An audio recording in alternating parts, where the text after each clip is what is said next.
They said she was just a poor village girl with nothing to her name.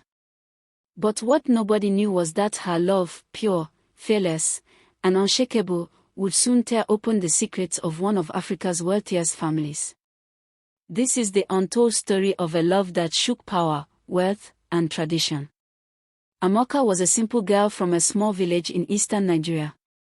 She was known for her beauty, skin the color of fresh palm oil, eyes that carried both innocence and fire, and hair she always braided neatly with cowries shining like stars. Though her family was poor, Amaka carried herself with a quiet dignity that drew people to her.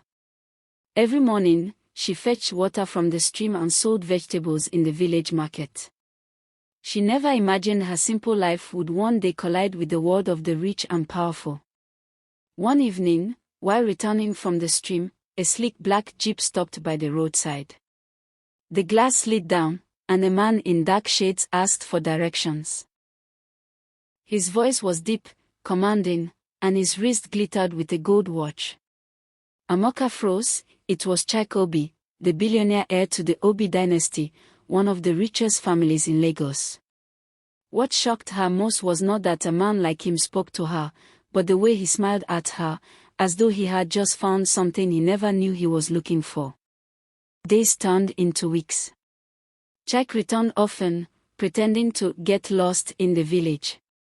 Soon, he and Amaka began meeting secretly under the mango tree by the stream. He was fascinated by her simplicity, she, by his kindness. For the first time, Amaka felt what it meant to be seen, not as a poor girl, but as a woman worthy of love. But in the Obi mansion in Lagos, whispers began to spread. Why was the heir spending so much time in the village? Why was his phone always buzzing late at night? When Chike finally confessed to his family that he had fallen for a village girl, chaos erupted. His father, Chief Obi, slammed his fist on the dining table. "You dare bring disgrace to this family? Our blood is royal. Our legacy is not for some barefoot village girl." His mother wept, begging him to reconsider. But Chike stood firm. "Amaka is not just a girl. She is my heart." Despite threats and insults, Chike kept seeing Amaka. He began sending her books, teaching her about the world beyond the village. Amaka, in turn, grounded him with her wisdom, reminding him that love, not wealth, was the true treasure. But the Obi family had plans. They arranged an engagement between Chike and Ngozi, the daughter of another billionaire family, hoping to crush his rebellion before it destroyed their empire. Unknown to Amaka, Chike's cousin, Ino, was watching closely. Ino desired both Chike's inheritance and Amaka's beauty.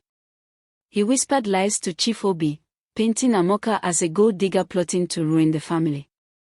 One night, Ino lured Amaka with promises of helping her win the family's acceptance.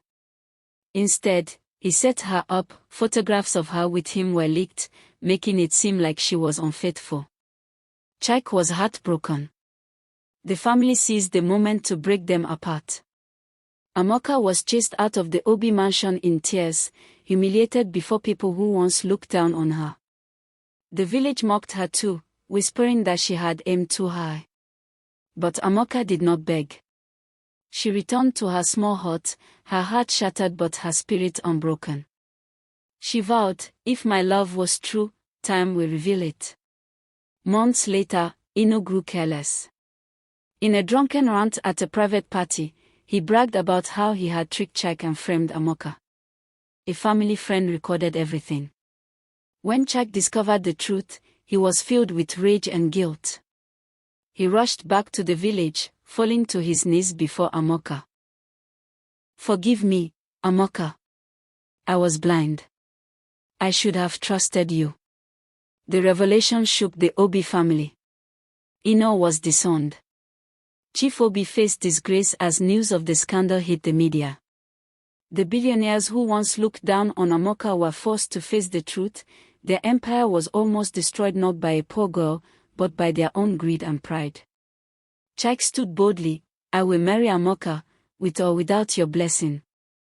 The wedding day arrived, not in a grand Lagos hall, but in Amaka's village square.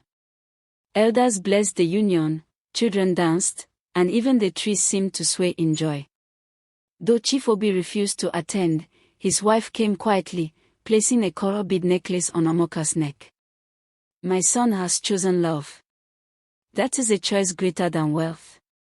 And so, the love of a village girl shook a billionaire family to its core, reminding them, and the world, that true power lies not in money, but in a heart that dares to love against all odds. And that, my friends, is how a simple village girl's love turned a billionaire dynasty upside down. Tell me, do you believe love can conquer wealth and power?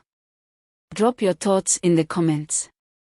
Don't forget to like, share, and subscribe for more African stories that touch the heart and stir the soul.